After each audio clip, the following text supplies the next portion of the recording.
And for today's discussion, these are some of the 3 questions that we sent out to a lot of our email to our gamers, and a couple of them answers. And this is kind of what we wanted to discuss in here today. Desensitize violence in America. Like, we see news, we see war movies and a bunch of stuff, desensitization of, you know, what we feel when we see we're shooting somebody. Like, we kind of lose our empathy for the person that we're shooting or something. And I think that's where that stigma comes from, that first person or FPSs will help to make more violent people, because we lose the sensitivity, we lose the ability to rationalize that this is a bad thing. We lose that thing in our brain that says that shooting is a bad thing.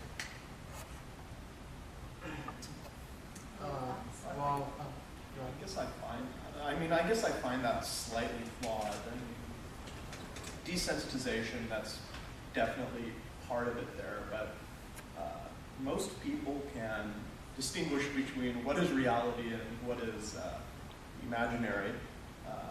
Most people, when they're playing a game, don't think of, shooting the person,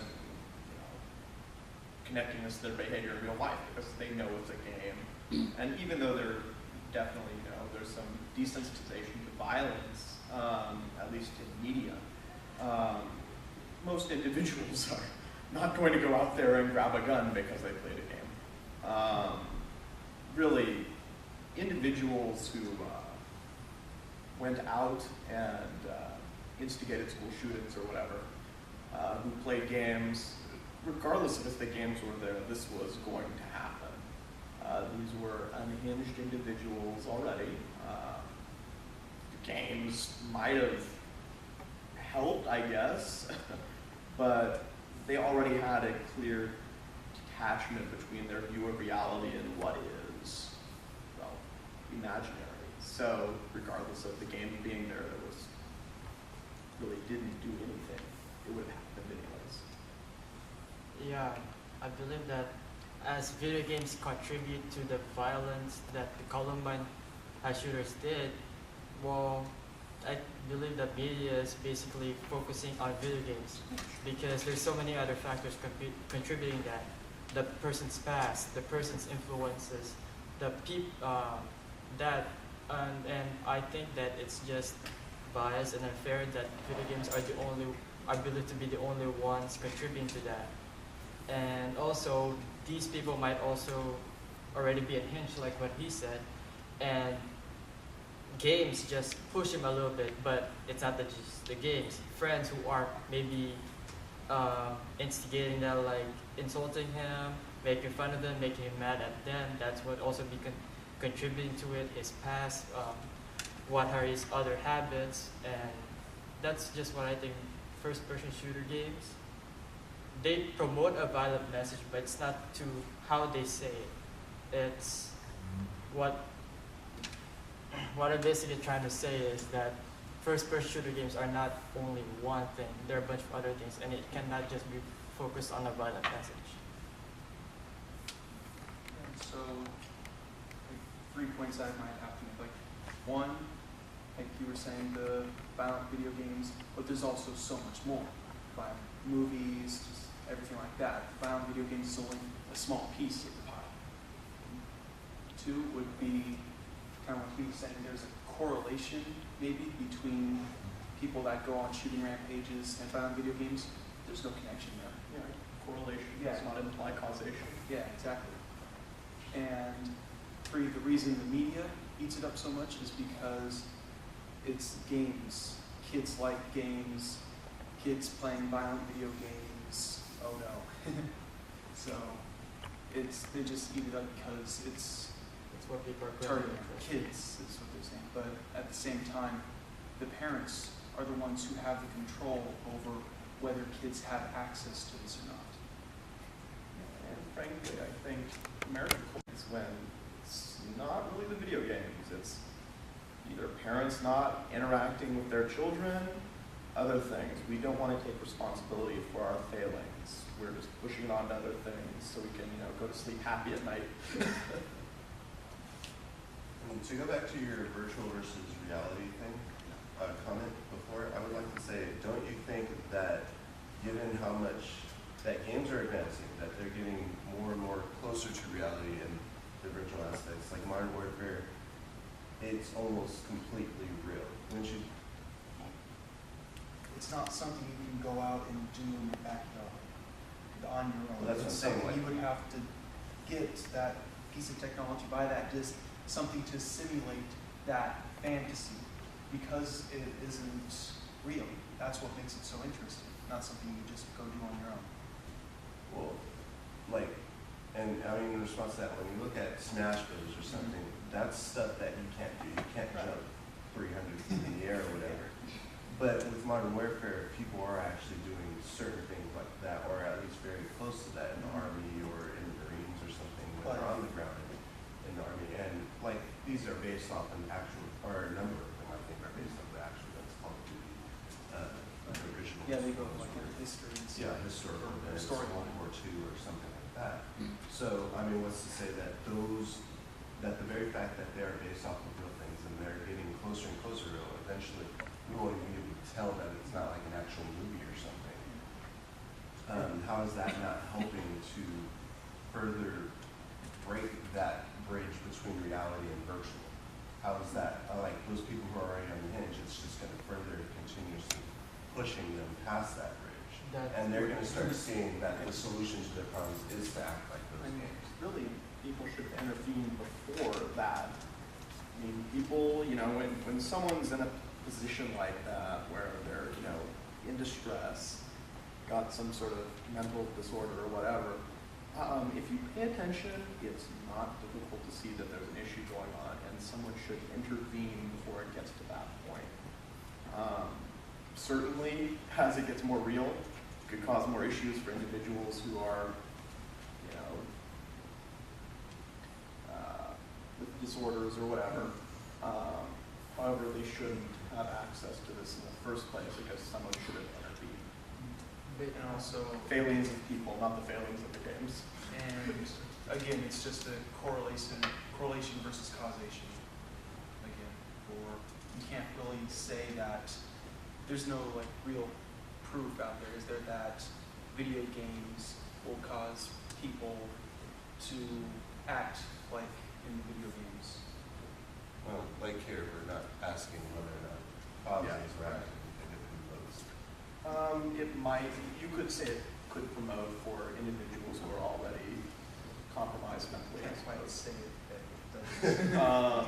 For most people, though, it's not any different from watching a movie. It's clearly not reality. For those who it is, there should have been some intervention before things happen. Anybody else have any comments? Before we go to the next Basically, question? what I think they're trying to say is that society in general is trying to make gaming industry in general as a scapegoat for what's happening in the real world. That's what I think it's trying to say. Like, for what they said, reality versus fantasy. Okay, when is it crossing the line? Well, I think that usually that happens in the young age, like around 10 or 11, and then they have trouble seeing, okay, that person can kill that person, nothing happens. Okay, and then I might try to do that, but before that happens, usually a parent should be intervening at that moment and tell them that you shouldn't do that. There should be some intervention from at least the parent, so that the video games won't be able to be the cause of that future shootout. But that didn't happen. The parent didn't intervene, and what happens afterwards happened. And so the people are now looking towards video games because they brought out that material. And I think that's just wrong, because it should not just be it should not just be a give from one side. It should also be on both sides, intervening from parents and some restrictions from the video game industry, which already has been, like the MPAA, the mature rating. They would be telling the parents that this is what is in the video game and this is what you should be cautious of, and the parent would be aware of that and should take the necessary precautions. And that's just not happening from the parent side. Okay. What about, does offering first-person shooter games in the library connect the library to violence? What do you guys think about that? Improper actions. If we're of the belief that first-person shooters don't promote violence, then obviously the library offering violent video games does not promote violence. Also, I don't think that's really an issue because what we have 2 first-person shooters here or violent video games. We've got like Halo, we got the Modern Warfare or something, Yes. and like 5 other video games that are not. Sure, it's I know there's like Warcraft 3 there. It's more of a strategy game. Yeah, it's a war, but it's not all about someone else picking up a gun and shooting somebody. Not to mention we have board games as well. So it's not like we're advertising first-person shooters. We're advertising games. And yes, we have a couple first-person shooters over here on our shelves. Ultimately, I mean, you just need to recognize that this is not real. It's not encouraging people to go out and blow people's faces, you know, in with shotgun. I mean, it's just, you have a controller in your hand.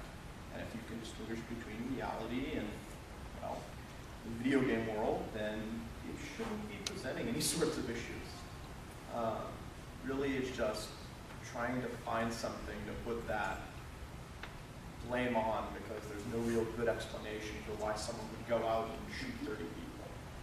I mean, you can't be in their head, so you try to rationalize it and say, oh, it's the video games or whatever. But the guy's crazy. You don't know what he's thinking. And, you know, certainly trying to rationalize it is just not working out.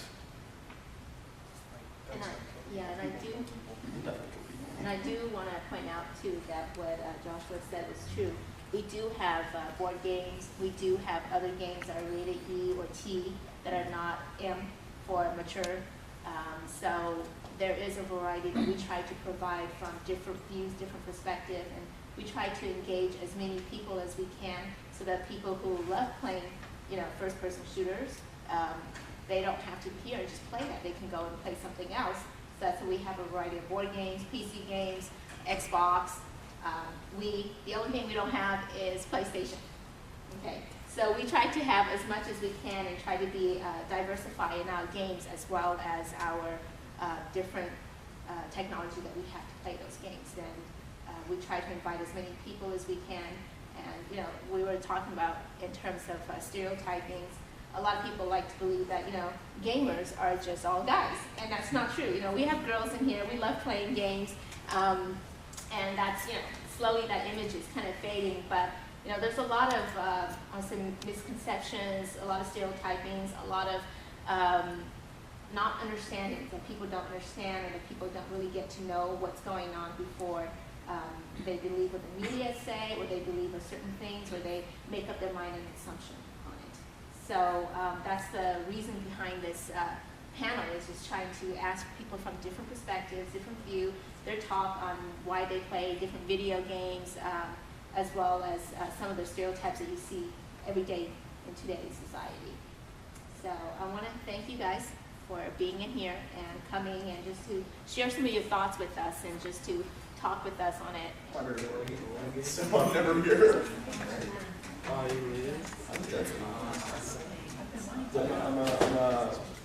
I met Dr. Thatcher.